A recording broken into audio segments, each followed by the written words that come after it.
प्यारे देशवासियों, नमस्कार। 74वें गणतंत्र दिवस की पूर्व संध्या पर देश और विदेश में रहने वाले आप सभी भारत के लोगों को मैं हार्दिक बधाई देती हूँ। संविधान के लागू होने के दिन से लेकर आज तक हमारी यात्रा अद्भुत रही है और इससे कई अन्य देशों को प्रेरणा मिली है। प्रत्येक नागरिक को भारत की गौरव गाथा पर गर्व का अनुभव होता है। जब हम गणतंत्र दिवस मनाते हैं तब एक राष्ट्र के रूप में हमने मिलजुल कर जो उपलब्धियां प्राप्त की है उनका हम उत्सव मनाते हैं। भारत विश्व की सबसे पुरानी जीवंत सभ्यताओं में से एक है। भारत को लोकतंत्र की जननी कहा जाता है, फिर भी हमारा आधुनिक गणतंत्र युवा है। स्वतंत्रता के प्रारंभिक वर्षों में हमें अनगिनत चुनौतियों और प्रतिकूल परिस्थितियों का सामना करना पड़ा।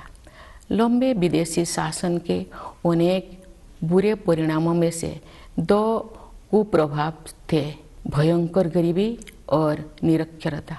फिर भी भारत अविचलित रहा। आशा और विश्वास के साथ हमने मानव जाति के इतिहास में एक अनूठा प्रयोग शुरू किया। इतनी बड़ी संख्या में इतनी विविधताओं से भरा जनसमुदाय एक लोकतंत्र के रूप में एकजुट नहीं हुआ था। ऐसा हमने इस विश्वास के साथ किया कि हम सब एक ही हैं और हम सभी भारतीय हैं। इतने सारे पंथों और इतनी सारी भाषाओं ने हमें विभाजित नहीं किया है, बल्कि हमें जोड़ा है। इसीलिए हम एक लोकतांत्रिक गणतंत्र के रूप में सफल हुए हैं। यही भारत का सार तत्व है। ये सार तत्व संविधान के केंद्र में रहा है और समय की कसौटी पर खरा उतरा है। स्वतंत्रता संग्राम के आदर्शों के अनुरूप हमारा गणतंत्र को आधार देने वाला संविधान बना। महात्मा गांधी के नेतृत्व में राष्ट्रीय आंदोलन का उद्देश्य स्वतंत्रता प्राप्त करना भी था और भारतीय आदर्शों को फिर से स्थापित करना भी था। उन दशकों के संघर्ष और बलिदान ने हमें न केवल विदेशी शासन से बल्कि थोपे गए मूल्यों और संकीर्ण विश्व दृष्टिकोण से भी आज़ादी दिलाने में मदद की। शांति, बंधुता और समानता के हमारे सदियों पुराने मूल्यों को फिर से अपनाने में क्रांतिकारियों और सुधारकों ने दूरदर्शी और आदर्शवादी विभूतियों के साथ मिलकर काम किया। जिन लोगों ने आधुनिक भारतीय चिंतन धारा को प्रवाह दिया, उन्होंने आन भद्राः कर्तव्यन्तु विश्वतः, अर्थात हमारे पास सभी दिशाओं से अच्छे विचार आए कि वैदिक उपदेश के अनुसार प्रगतिशील विचारों का भी स्वागत किया। लंबे और गहन विचार मंथन के परिणाम स्वरूप हमारे संविधान की संरचना हुई।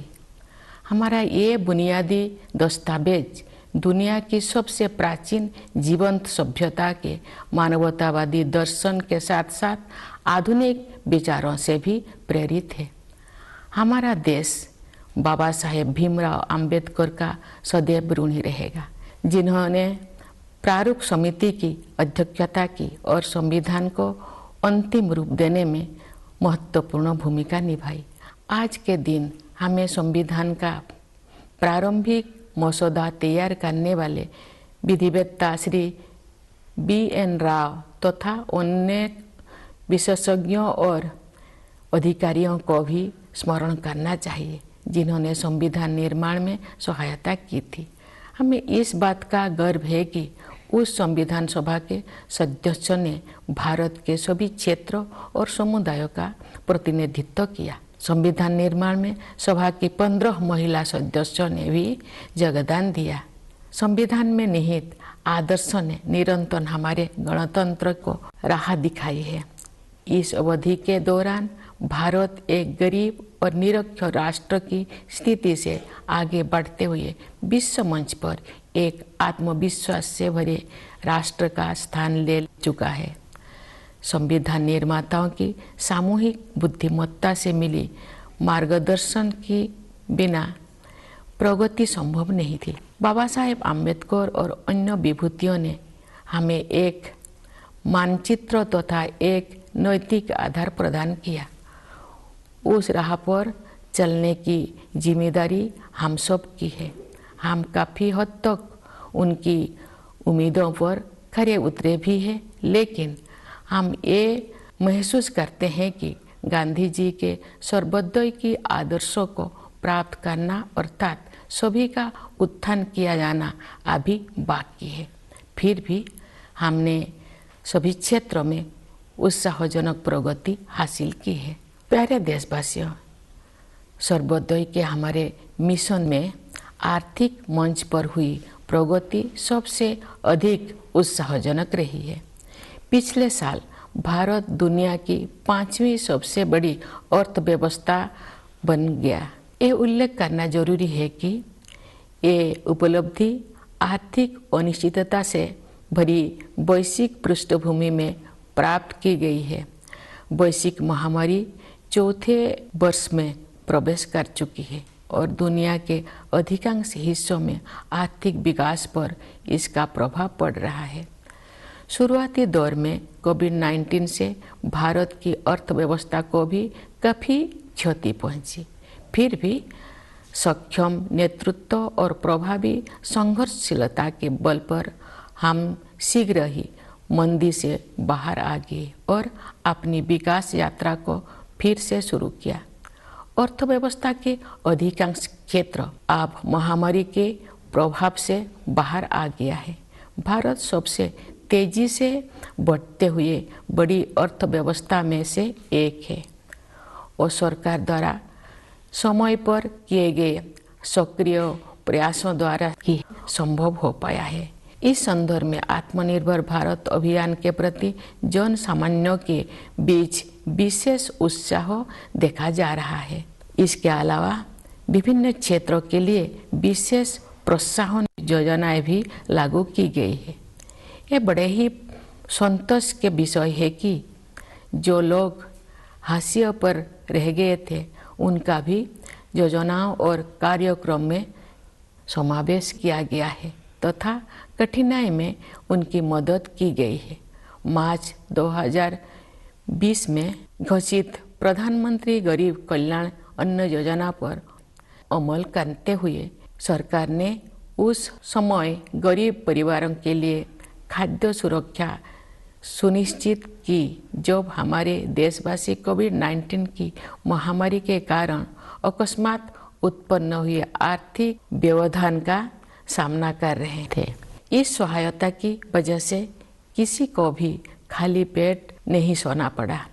गरीब परिवारों के हित को सर्वोपरि रखते हुए इस योजना की अवधि को बार बार बढ़ाया गया तथा लगभग 81 करोड़ देशवासी लाभान्वित होते रहे।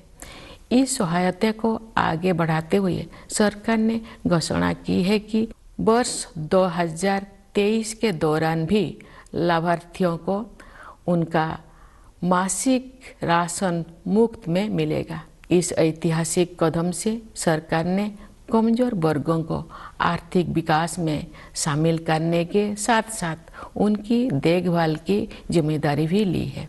हमारे अर्थव्यवस्था का आधार सुदृढ़ होने के कारण हम उपयोगी प्रयासों का सिलसिला शुरू करने और उसे आगे बढ़ाने में सक्षम हो सके। हमारा अंतिम लक्ष्य एक ऐसा वातावरण बनाना है जिससे सभी नागरिक व्यक्तिगत और सामूहिक रूप से अपनी वास्तविक क्षमताओं का पूरा उपयोग करें और उनका जीवन फले फूले। इस उद्देश्य की प्राप्ति के लिए शिक्षा ही आधारशिला तैयार करती है। इसीलिए राष्ट्रीय शिक्षा नीति में महत्वाकांक्षी परिवर्तन किए गए हैं। शिक्षा के दो प्रमुख उद्देश्य कहे जा सकते हैं। पहले आर्थिक और सामाजिक सशक्तिकरण और दूसरा सत्य की खोज। राष्ट्रीय शिक्षा नीति इन दोनों लक्ष्यों को प्राप्त करने का मार्ग प्रशस्त करती है।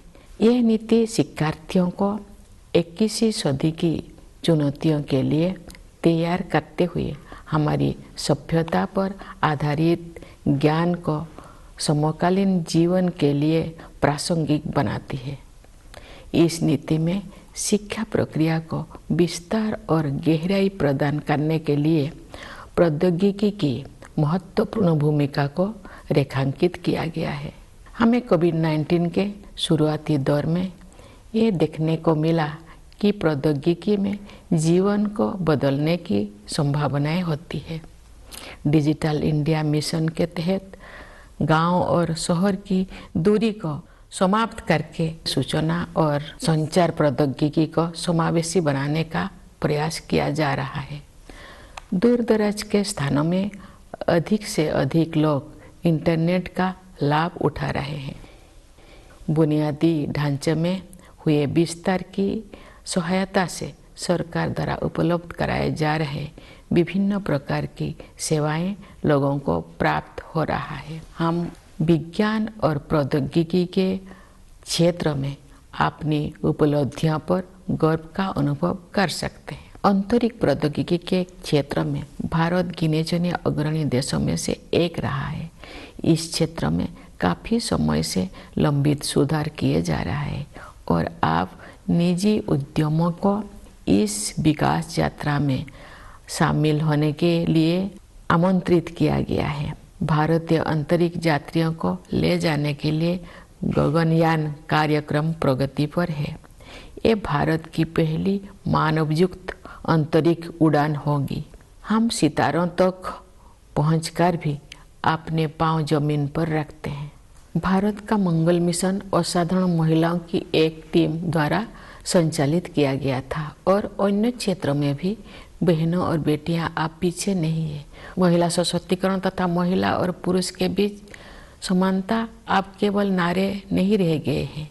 हमने हाल के वर्षों में इन आदर्शों तक पहुंचने की दिशा में काफ़ी प्रगति की है।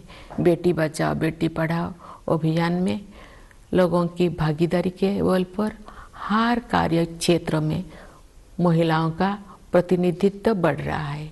राज्य की अपनी यात्राओं, शिक्षण संस्थानों के कार्यक्रमों और प्रोफेशनल्स के विभिन्न प्रतिनिधि मंडलों से मिलने के दौरान मैं युवतियों के आत्मविश्वास से बहुत प्रभावित होती हूँ। मेरे मन में कोई संदेह नहीं है कि महिलाओं की आने वाले काल के भारत को स्वरूप देने के लिए अधिकतम योगदान देंगे। यदि आधी आबादी को राष्ट्र निर्माण में अपनी श्रेष्ठतम क्षमता के अनुसार योगदान करने की अवसर दिया जाए तथा उन्हें प्रोत्साहित किया जाए तो ऐसे कौन सा चमत्कार है जो नहीं किया जा सकता है। सशक्तिकरण की यही दृष्टि अनुसूचित जातियों और अनुसूचित जनजातियों सहित कमजोर वर्गों के लोगों के लिए सरकार की कार्यप्रणाली का मार्गदर्शन करती है।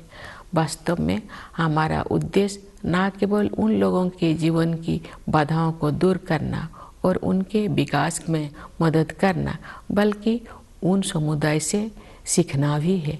विशेष रूप से जनजातीय समुदाय के लोग पर्यावरण की रक्षा से लेकर समाज को और अधिक एकजुट बनाने तक कई क्षेत्रों में सीख दे सकते हैं। प्यारे देशवासियों, शासन के सभी पहलुओं में बदलाव लाने और लोगों की रचनात्मक ऊर्जा को उजागर करने के लिए हाल के वर्षों में किए गए प्रयासों की श्रृंखला के परिणाम स्वरूप अब विश्व समुदाय भारत को सम्मान की नई दृष्टि से देखता है। विश्व के विभिन्न मंचों पर हमारी सक्रियता से सकारात्मक बदलाव आने शुरू हो गया है। विश्व मंच पर भारत ने जो सम्मान अर्जित किया है उसके फलस्वरूप देश को नए अवसर और जिम्मेदारियां भी मिली है। जैसा कि आप सब जानते हैं, इस वर्ष भारत G20 देशों के समूह की अध्यक्षता कर रहा है। विश्व बंधुत्व के अपने आदर्श के अनुरूप हम सभी की शांति और समृद्धि के पक्षधर है। G20 की अध्यक्षता एक बेहतर विश्व के निर्माण में योगदान हेतु भारत को अत्यंत महत्वपूर्ण भूमिका प्रदान करती है। इस प्रकार G20 की अध्यक्षता लोकतंत्र और मल्टीलेटरलिज्म को बढ़ावा देने का अच्छा अवसर भी है और साथ ही एक बेहतर विश्व और बेहतर भविष्य को स्वरूप देने के लिए उचित मंच भी है। मुझे विश्वास है कि भारत के नेतृत्व में G20 अधिक न्यायपरक और स्थिरतापूर्ण विश्व व्यवस्था के निर्माण के अपने प्रयासों को और आगे बढ़ाने में सफल होगा। G20 के सदस्य देशों के कुल मिलाकर विश्व की आबादी में लगभग 2/3 और ग्लोबल जीडीपी में लगभग 85% हिस्सा है। इसलिए ये वैश्विक चुनौतियों पर चर्चा करने और उनके समाधान के लिए एक आदर्श मंच है। मेरे विचार से ग्लोबल वार्मिंग और जलवायु परिवर्तन ऐसे चुनौतियां हैं जिनका सामना शीघ्रता से करना है। वैश्विक तापमान बढ़ रहा है और मौसम में बदलाव के चरम रूप दिखाई पड़ रहा है। हमारे सामने एक गंभीर दुविधा है। अधिक से अधिक लोगों को गरीबी से बाहर निकालने के लिए आर्थिक विकास जरूरी है, लेकिन इस विकास के लिए फॉसिल फ्यूल का प्रयोग भी करना पड़ता है। दुर्भाग्य से ग्लोबल वार्मिंग का सबसे अधिक कष्ट गरीब तबके के लोगों को सहन करना पड़ता है। ऊर्जा के वैकल्पिक स्रोतों को विकसित करना और लोकप्रिय बनाना भी एक समाधान है। भारत ने सौर ऊर्जा और इलेक्ट्रिक वाहनों को नीतिगत प्रोत्साहन देकर इस दिशा में सराहनीय कदम उठाया है। हालांकि वैश्विक स्तर पर विकसित देशों द्वारा टेक्नोलॉजी ट्रांसफर और वित्तीय सहायता के जरिए उभरती हुई अर्थव्यवस्थाओं को सहायता प्रदान करने की आवश्यकता है। विकास और पर्यावरण के बीच संतुलन बनाए रखने के लिए हमें प्राचीन परंपराओं को नई दृष्टि से देखना होगा। हमें अपनी मूलभूत प्राथमिकताओं पर भी पुनर्विचार करना होगा। परंपरागत जीवन मूल्यों के वैज्ञानिक आयामों को समझना होगा। हमें एक बार फिर प्रकृति के प्रति सम्मान का भाव और अनंत ब्रह्मांडों के सम्मुख विनम्रता का भाव जागृत करना होगा। मैं इस बात पर ध्यान आकर्षित करना चाहूँगी कि महात्मा गांधी आधुनिक युग के सच्चे भविष्य द्रष्टा थे, क्योंकि उन्होंने अनियंत्रित औद्योगिकरण से होने वाले आपदाओं को पहले ही भांप लिया था और दुनिया को अपने तौर तरीकों को सुधारने के लिए सचेत कर दिया था। अगर हम चाहते हैं कि हमारे बच्चे इस धरती पर सुखमय जीवन बिताएं, तो हमें अपनी जीवन शैली को बदलने की जरूरत है। इस संदर्भ में सुझाए गए परिवर्तन में से एक बदलाव भोजन से संबंधित है। मुझे ये जानकर प्रसन्नता हुई है कि संयुक्त राष्ट्र ने भारत के सुझाव को स्वीकार किया है और वर्ष 2023 को the international year of millets घोषित किया है। बाजरा जैसे मोटे अनाज हमारे आहार के मुख्य तत्व हुआ करते थे। समाज के सभी वर्ग उन्हें फिर से पसंद करने लगे हैं। ऐसे अनाज पर्यावरण के अनुकूल है, क्योंकि उनकी उपज कम पानी में ही हो जाता है। ये अनाज उच्च स्तर का पोषण भी प्रदान करते हैं। यदि अधिक से अधिक लोग मोटे अनाज को भोजन में शामिल करेंगे तो पर्यावरण संरक्षण में सहायता होगी और लोगों के स्वास्थ्य में भी सुधार होगा। गणतंत्र का 1 और वर्ष बीत चुका है और एक नया वर्ष शुरू हो रहा है। ये अभूतपूर्व परिवर्तन का दौर रहा है। महामारी के प्रकोप से दुनिया कुछ ही दिनों में बदल गई थी। पिछले 3 वर्ष के दौरान जो भी हमें लगा कि हमने वायरस पर काबू पा लिया है, तो वायरस फिर किसी विकृत रूप में वापस आ जाता है। लेकिन अब इससे घबराने का कोई ज़रूरत नहीं है, क्योंकि हमने ये समझ लिया है कि हमारा नेतृत्व, हमारे वैज्ञानिक और डॉक्टर, हमारे प्रशासक और कोरोना योद्धा किसी भी स्थिति से निपटने के लिए हर संभव प्रयास करेंगे। साथ ही हमने ये भी सीखा है कि हम अपनी सुरक्षा में कमी नहीं आने देंगे और सतर्क भी रहेंगे। प्यारे देशवासियों, विभिन्न क्षेत्रों में कार्यरत कई पीढ़ियों के लोग हमारे गणतंत्र की अब तक की विकास गाथा में अमूल्य योगदान के लिए प्रशंसा के पात्र है। मैं किसानों, मजदूरों, वैज्ञानिकों और इंजीनियरों की भूमिकाओं की सराहना करती हूँ, जिसकी सामूहिक शक्ति हमारे देश को जय जवान, जय किसान, जय विज्ञान, जय अनुसंधान की भावना के अनुरूप आगे बढ़ने में सक्षम बनाती है। मैं देश की प्रगति में योगदान देने वाले प्रत्येक नागरिक की सराहना करती हूँ। भारत की संस्कृति और सभ्यता के अग्रदूत प्रवासी भारतीयों का भी मैं अभिवादन करती हूँ। इस अवसर पर मैं उन बहादुर जवानों की विशेष रूप से सराहना करती हूँ जो हमारी सीमाओं की रक्षा करते हैं और किसी भी त्याग तथा बलिदान के लिए सदैव तैयार रहते हैं। देशवासियों को आंतरिक सुरक्षा प्रदान करने वाले समस्त अर्धसैनिक बलों तथा पुलिस बलों के बहादुर जवानों की भी मैं सराहना करती हूँ। हमारी सेनाओं, अर्धसैनिक बलों तथा पुलिस बलों के जिन वीरों ने कर्तव्य निभाते हुए अपने प्राणों की आहुति दी है, उन सबको मैं सादर नमन करती हूँ। मैं सभी प्यारे बच्चों को उनके उज्जवल भविष्य के लिए हृदय से आशीर्वाद देती हूँ। आप सभी देशवासियों के लिए एक बार फिर मैं गणतंत्र दिवस की हार्दिक शुभकामनाएं व्यक्त करती हूँ। धन्यवाद। जय हिंद, जय भारत।